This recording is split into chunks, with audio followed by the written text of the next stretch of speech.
Good morning. This is Father Stephen Kelly from St. John's Church in Detroit. We're continuing our series of daily morning meditations, where we generally look at one or another of the lessons that are assigned for morning or evening prayer, what is known as the daily office lectionary. Today for Tuesday, let's actually take a look at the letter of St. Paul to the Philippians. We haven't really looked at the epistle lesson for the last 2 weeks, so let's jump right in right now. St. Paul is writing to the community in Philippi. We're on the 2nd chapter, beginning at the 12th verse.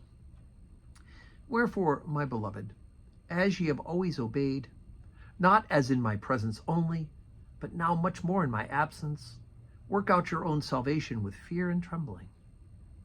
For it is God which worketh in you both to will and to do of his good pleasure.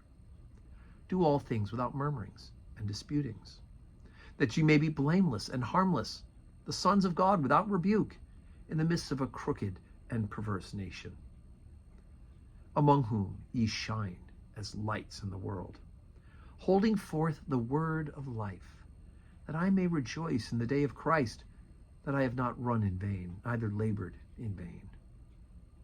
Yea, and if I be offered upon the sacrifice and service of your faith, I joy and rejoice with you all.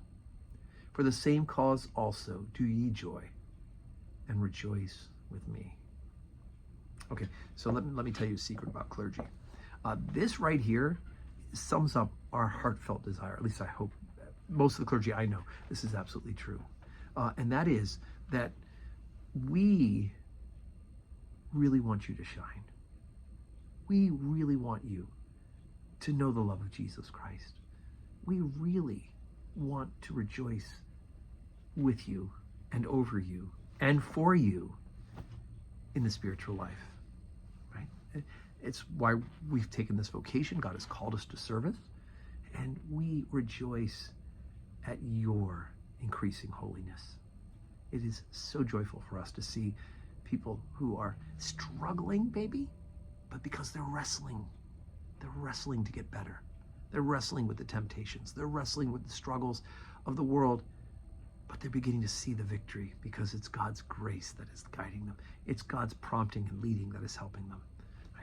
St. Paul says to the Philippians that they should work out their salvation with fear and trembling. In other words, they should be continuing to put themselves into the presence of God, cooperating with his grace, right? So that they come to know him more and more in the life of prayer and the life of the sacraments, right? In this case, reading the Old Testament to see the predictions of the coming of Jesus, because the New Testament hasn't been written yet, right?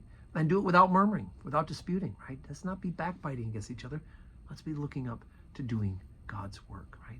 Because we need to be lights to the world, right? You are to shine as lights in the world, because everybody around us is a crooked and perverse nation. It was true for the people in Philippi. It's true in every time and every place, right? People left to their own devices are sinful. They're selfish.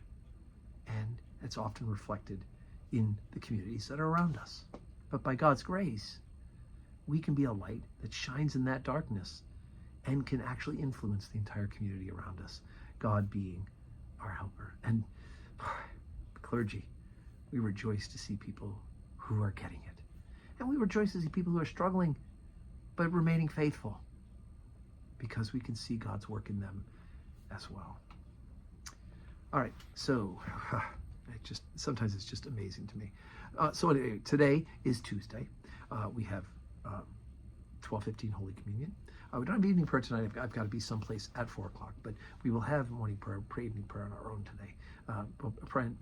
We'll have that Holy Communion here at St. John's Church at 12:15. I hope you can join us live, in person, or on the live stream where you're watching this morning meditation. And may your Tuesday be a day that is full of blessings.